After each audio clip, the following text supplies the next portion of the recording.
আজকে এই রান্নাটি করতে গিয়ে অনেকটা সময় লেগেছে, কারণ টাইগার এই মুরগির রান্নাটি করতে অনেকটা গরুর মাংসের মতো সময় লেগেছে। গরুর মাংসে যেমন সময় লাগে, সেম টাইগার এই মুরগিতে অনেক সময় লেগেছে রান্না করতে, কারণ সিদ্ধ হতে তো একটু টাইম লাগে।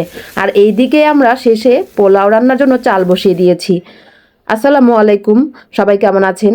রাত 11টা বাজে আমরা সবাই মিলে এই টাইগার মুরগিটি ভালো করে বেছে নিয়েছি। এত রাত্রে মানে অনেক টাইম লেগেছে এগুলোর পশমগুলো প্রত্যেকটা একটা একটা করে তুলতে। আর এটা কিন্তু অনেকটা হাঁসের মাংসের মতো চামড়া সহ রান্না করা হবে। হাঁসের মাংস যেমন এই পশমগুলো তুলতে কষ্ট হয়, সেম টাইগার মুরগিতেও কষ্ট হয়। আর এইদিকে এক এক করে সব সকাল হওয়ার পর এক এক করে সব প্রস্তুত করা হচ্ছে। আর এই তো দেখতেই পাচ্ছেন আমি কিন্তু টাটকা সব মশলাগুলো বেটে নিয়েছি, যাতে এই মাংসটা খেতে অনেক মজা লাগে, সবার কাছেই অনেক পছন্দ হবে। আর আমিও সবসময় এরকম জিরা বাটা, আদা রসুন বাটা, মশলা বাটা সব কিছু দিয়ে রান্না করাটা সবচেয়ে বেশি পছন্দ করি। আর এটাও আজকেও সেম এরকম হবে। আর টাইগার মুরগি এটা কিন্তু একেবারে একটা টাটকা মুরগি রান্না করে ফেলেছি, আর কোনো রকম কোনো কিছু রাখা হয়নি, কারণ এই মুরগিটা টাটকাই অনেক মজা, অনেকটা গরুর মাংসের মতোই মজা। এদিকে চুলা ধরানো হয়েছে, মাংসগুলো ধুয়ে নিয়ে ভালো করে ধুয়ে নিতে হবে। হাঁসের মাংসের মতোই ভালো করে পরিষ্কার করে নিতে হয়। যেহেতু একেবারে পশম টশম ভালো করে বেছে নিয়েছি, আমরা রাত্রেই সব কিছু কমপ্লিট করে তারপর রেখে দিয়েছিলাম। তো এইদিকে চুলা ধরিয়ে তেল দিয়ে তারপর পেঁয়াজ দিয়ে দেওয়া হয়েছে। আজকে আমার পদ্ধতিতে রান্না করা হবে, আমি আজকে বলে দিয়েছি এভাবে রান্না করতে। এই রান্নাটি এভাবে করলেই আসলে ভালো লাগে। তো কিভাবে রান্না করা হবে দেখতে হলে আপনাদের অবশ্যই পুরো ভিডিওটি দেখতে হবে। আর মাঝে মাঝে আমরা অন্য রান্নাও করেছি, সেটা গ্যাসের চুলাতে অল্প অল্প করে কিছু ভিডিও আমরা চেষ্টা করেছি দেওয়ার। তো এখানে এলাচি, দারুচিনি, তেজপাতা, গোলমরিচ আর লবঙ্গ দিয়ে দেওয়া হয়েছে। তো এখানে আমরা একটু শুকনা মরিচ দিব, এইটা দিলে অন্যরকম একটা স্বাদ লাগবে, ভালো লাগবে। আমি কিন্তু গরুর মাংস রান্না করলেও শুকনো মরিচটা ইউজ করি।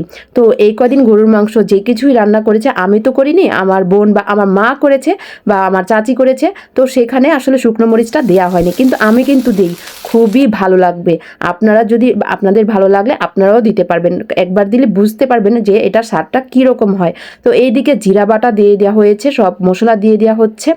আর আমি আজকে আমার পদ্ধতিতেই রান্না করা হচ্ছে এখানে, যে কিভাবে ধনে গুঁড়ো সব কিছু দিয়ে দিচ্ছে। তো এই দিকে মশলাগুলো ভালো করে কষানো হবে। মশলার যে একটা ঘ্রাণ বের হয়েছিল রান্না করার সময়, যে আপনাদের কি বলবো। তারপর আদা রসুন বাটা দিয়ে আরও ভালো করে মশলাগুলো ভাজা করে নেওয়া হচ্ছে। এখানে যখন তেলটা ভেসে উঠবে তারপর সব কিছু দিয়ে দেওয়া হবে। দেখতেই পাচ্ছেন কালারটা খুবই সুন্দর হয়েছে। আপনাদের কাছে যদি ভালো লাগে তাহলে আমার চ্যানেলটিতে অবশ্যই একটি সাবস্ক্রাইব করে আসবেন, আর আমার পেজটিতে ফলো দিয়ে আসবেন। আর এইদিকে মাংস দিয়ে দেওয়া হবে এখন, যেহেতু তেলটা উপরে ভেসে গিয়েছে। আপনারা চাইলে এভাবেও রান্না করতে পারেন, শুকনো মরিচ দিয়ে এভাবে রান্না করলে কিন্তু ভীষণ ভালো লাগবে খেতে। আর সাধারণত যারা বিশেষ করে যারা গরুর মাংসটা স্বাদ আনতে চায় বা রান্না করার সময় ভালো স্বাদ, তো সেই রান্নাতে কিন্তু শুকনো মরিচটা অনেকেই আছে যে ইউজ করে। গ্রাম বাংলায় কিন্তু অনেকেই যে শুকনো মরিচ বাটাটা দিয়ে দেয়। তো আমাদের আসলে বাটাটা আসলে তেমন সম্ভব না, এখন আর সময়ও কম। তো তাড়াতাড়ি করে রান্না করতে হবে। আসলে তাড়াতাড়ি করতে গিয়ে অনেকটা সময় লেগেছে, কারণ টাইগার মুরগি সিদ্ধ হতে কিন্তু একটু সময় লাগে হাঁসের মাংসের মতো। তো এদিকে সব মশলাগুলো এইখানে ভাজ করে নেওয়া হচ্ছে, একে একে রাখা হচ্ছে, সুন্দর করে গুছিয়ে রাখা হবে। তো ওইদিকে গ্যাসের চুলাতে আমাদের ঢেঁড়স ভাজি বসিয়ে দেওয়া হয়েছে, সুন্দর কি কালার ঢেঁড়স ভাজিটা। তো এটা দিয়ে আমি আবার মাঝখানে একটু ভাত খেয়ে নিয়েছিলাম, ভীষণ ক্ষুধা লেগেছিলো কাজ করতে করতে, তাই ঢেঁড়স ভাজিটা দিয়ে আমি আবার ভাত খেয়ে নিয়েছিলাম। আর এই যে পোলাও চালটা রেডি করে রাখা হচ্ছে সব কিছু, এটা শেষে রান্না করা হবে। অল্প একটু পোলাও রান্না করা হবে আমার জন্য আর বাচ্চাদের জন্য, কারণ আমরা একটু পোলাও খেতে চেয়েছিলাম। তো কালারটা দেখতে পাচ্ছেন ভীষণ কিন্তু সুন্দর হয়েছে, ভালো করে কষিয়ে নেওয়া হচ্ছে। যত কষাবেন তত মজা, যত এটা কষিয়ে নিয়ে হবে তত ভালো লাগবে।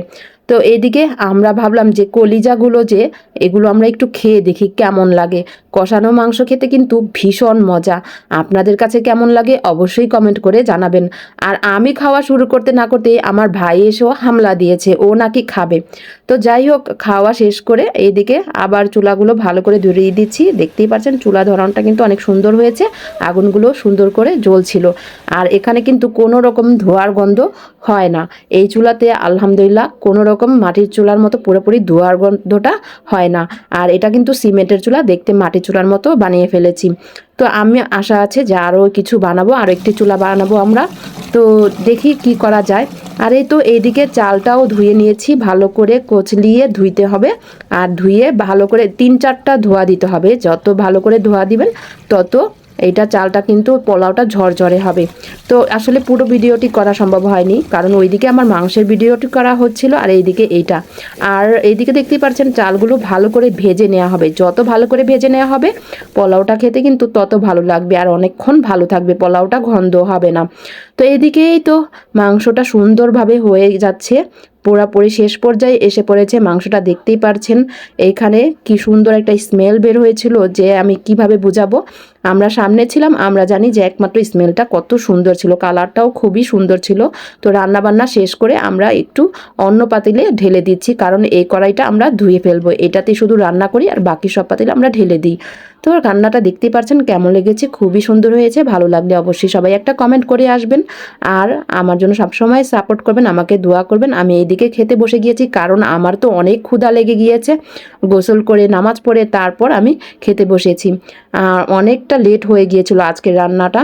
তো এই তো দেখতে পাচ্ছেন, সবাই ভালো থাকবেন, সুস্থ থাকবেন, আর স্বপ্নের পথে পাশে থাকবেন, আর সবার জন্য দোয়া রইল।